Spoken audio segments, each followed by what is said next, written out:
I'm Ellis Martin.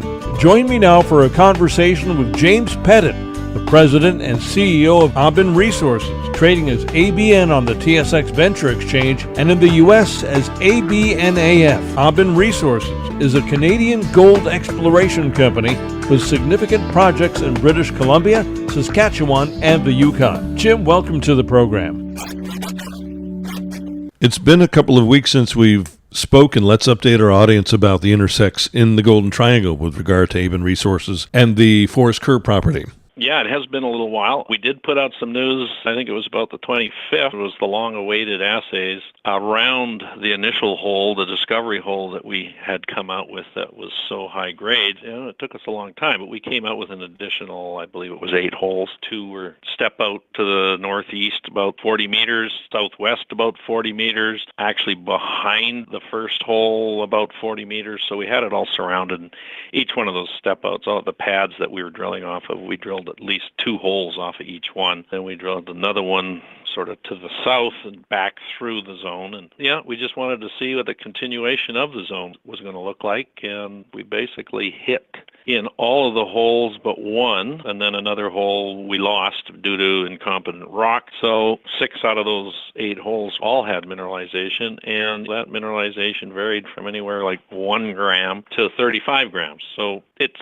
pretty alive. The system that we hit last year is pretty alive, and there is the potential for high grade because we do have some of the holes hit up to 35 grams a ton. And then, of course, you did have 2 ounces per ton in one of the holes, correct? Well, actually, the first one that we put out at the beginning of our drill season, because we rushed those holes, you could see it. You could see the gold in the core, and it did come back 38 grams over 10 meters. Within that was 6 meters of like 2 ounces. I mean, it was tremendous grades. And you know, when you get grades like that, that's going to be tough to duplicate. And you step out 40 meters for the rest of these holes. Well, that's a reasonable step out. And to be able to still hit the mineralization, and some of them are very high grade, the intercepts are in any given hole, you'll have it anything from 2 meters to 12 to 15 meters. It's pretty good.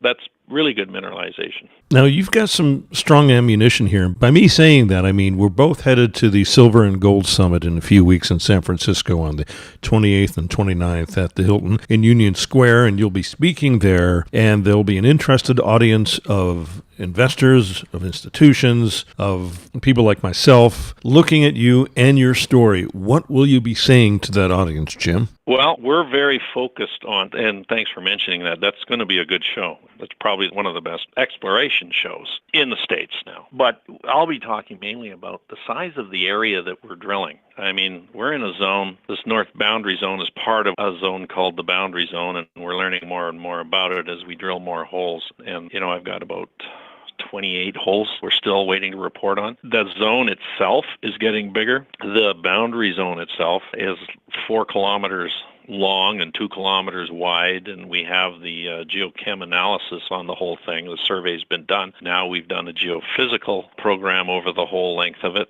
So we'll end up, once we get that back and analyzed, we'll have coincidental targets to work with. And it's going to give us just a tremendous amount of information that we need. The area up there called the Golden Triangle is very, very complex. We know we've got 4 different ages of rock in this zone. We've got at least 3 different mineralizing events over millennia. So it's complex, but it's really what I call in the industry alive. Now, with some of the big producers there, companies like Goldcorp, what kind of conversations might you entertain at all, if any?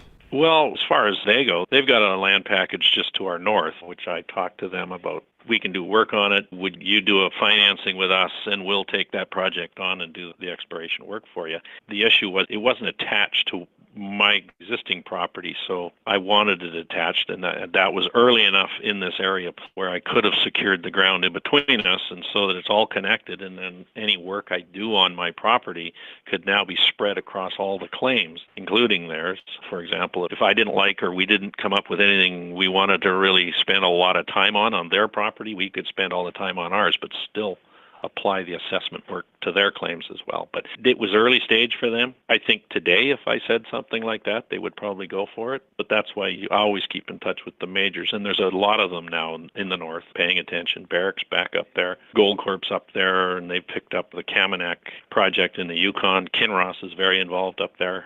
Cisco is now looking around up there. So as this whole area play, the Golden Triangle, develops, you're going to get more and more interest, and probably initially through financings for the juniors. And of course, the infrastructure has changed quite a bit in the last 10 years over there, hasn't it? Oh, it's huge. Huge. Our drilling costs right now are substantially less even than last year, but it's because of our ability to set up the camps closer to where we're working. Last year it was at the Big Alta gas camp, and that was a 20-minute flight back and forth every day for changing shifts, for moving core around to get from the camp up to the site where we're drilling. This year we're at the Bob Quinn airstrip, which is straight east of where we're working, and it's a 10-minute flight. So we've cut our helicopter supply line in half in terms of time used in the air, because that's expensive. That generally equates to about 35% of your total costs. Drilling is about 30%, and the rest is manpower and the logistics and all that. So we've managed to knock it way down. So last year we were close to $400 a meter. This year we're well under $300 a meter. So big savings. There's a highway, there's roads to our property, there's a road right into the north end of the property, there's a road right into the south end of the property. They didn't exist 20 years ago. In the early days, or 30 years ago, there was not even a highway to get there. It was all fixed wing aircraft that you used to have to get in there because a landing strip was built. But now it's power, access, everything's there. And one of the most important things is the contractors are there. The local communities have drilling companies. They're headquartered in the towns just to the north of us. So, and same with the helicopter companies. Now, of course, nobody can predict what the market's going to do, and everybody that does predict what the markets are going to do is typically wrong. That's been my experience as a journalist over the years. Having said that, how are you positioning the company? Or let me phrase this another way. Why should, with all the choices out there, not just in resources, but in commodities and equities in general, why should a potential investor consider Aben Resources as part of their portfolio potentially? Well, in this environment we're in, I think where you want to be positioned is positioned for the discovery potential. We got more mileage out of discovery. Okay, we've hit high-grade gold. We need to understand more about where we're working. That got more excitement. It got more, well, the volumes, the liquidity was fantastic. The stock went up on massive volume. You wouldn't know we were in a bit of a commodity depression out there, but I think it's that early stage where you have that potential for discovery that's really getting the excitement, because I know other guys up there that are in development. They're developing a resource, and they're coming up with good numbers, but they're not getting the joy, right? They don't get the attention from the shareholder community. It's a big difference. And of course, if you have patience, this is the time to perhaps come in and become somebody who owns part of that. If you want to wait until everyone's in, then you're going to pay a higher premium for that privilege, correct? Well, you are. You are. I mean, at this level, you're hoping for what they would call a multi-bagger. You know, you're going to get a 4-bagger or a 10-bagger or something like that. This is the level of the expiration cycle that can happen. Like this year, you know, we started out at about 10 cents and we went up to 50